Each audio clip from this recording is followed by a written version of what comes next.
ঘরে যদি 2-3টা উপকরণ থাকে তাহলে ঝটপট করে এই নারকেলের পাকন পিঠাটা আপনি একদম সহজে বানাতে পারবেন।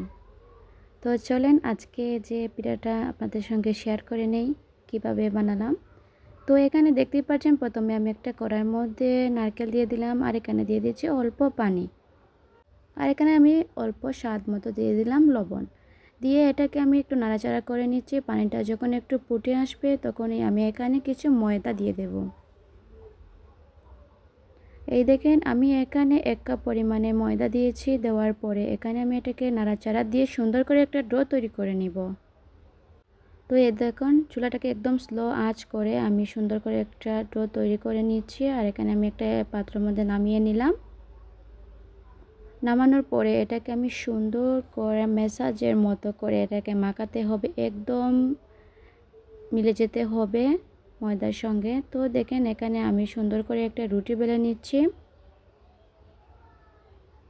আসলে আমার মাখানিটা কিন্তু একদম একটু কম হয়েছে, তার জন্য দেখুন একটু পেটে পেটে যাচ্ছে। আপনারা কিন্তু আরও সুন্দর করে এটাকে মাখাতে হবে, তাহলে খুব সুন্দর হবে।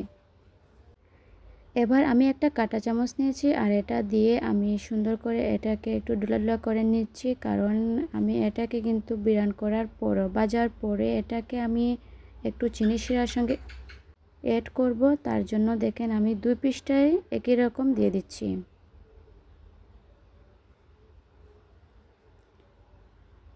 তো এবার দেওয়া শেষ। এবার আমি একটা চাকুর সাহায্যে চারোচার একটু মিল করে নেব।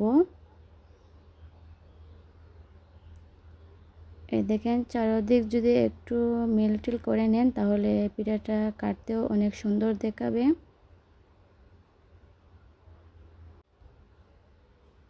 তো এবার আমি আবার চাকুর সাহায্যে এভাবে শেপ করে নিচ্ছি। নেওয়ার পরে এটাকে কিন্তু আমি একদম কাটা গজা যেরকম শেপ থাকে এরকম শেপ দিয়ে কিন্তু আমি এটাকে কেটে নেব। এই দেখেন তো এভাবে আমি এটাকে সবগুলাকে আস্তে আস্তে করে কেটে নিচ্ছি।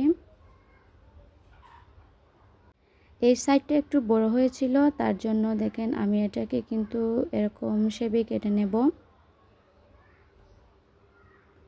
তো মাশাআল্লাহ দেখেন আমার সবগুলা কিন্তু কাটা হয়ে গিয়েছে। এদিকে আমি একটু চিনি দিয়ে একটু শিরা বানিয়ে নেব। তার জন্য আমি অল্প চিনি দিয়েছি, আর এখানে অল্প পানি দিয়েছি। আমি কিন্তু বেশি পরিমাণে শিরা বানাবো না, কারণ আমার পিঠাটাও কিন্তু অল্প। তো এখানে আমি একটা কড়াই মাঝে তেল গরম করে এগুলাকে ভেজে নিচ্ছি। প্রথমে কিন্তু তেলটাকে একদম গরম করতে হবে, তারপর একদম স্লো আঁচে এটাকে সুন্দর করে অনেক সময় নিয়ে ভাজতে হবে। যদি অনেক সময় নিয়ে এটাকে ভাজেন তাহলে অনেক সুন্দর হবে। তো দেখেন আমার পিঠাগুলো আমি কিছু ভেজে নিয়েছি। ভাজার পরে আমি এক শিরার মধ্যে মিক্স করে নিচ্ছি। আমার শিরাটা কিন্তু একদমই কম ছিল, কারণ পিঠাগুলো অনেক কম, তার জন্য। তো দেখেন ফাইনালি আমার পিঠাগুলো হয়ে গিয়েছে, আর খেতে কিন্তু অনেক মজা হয়েছিল। সত্যি বলছি, যদি আপনারা আমাকে বিশ্বাস করে থাকেন একদিন বানিয়ে ট্রাই করে দেখবেন। তো সবাই ভালো থাকবেন। আল্লাহ হাফিজ।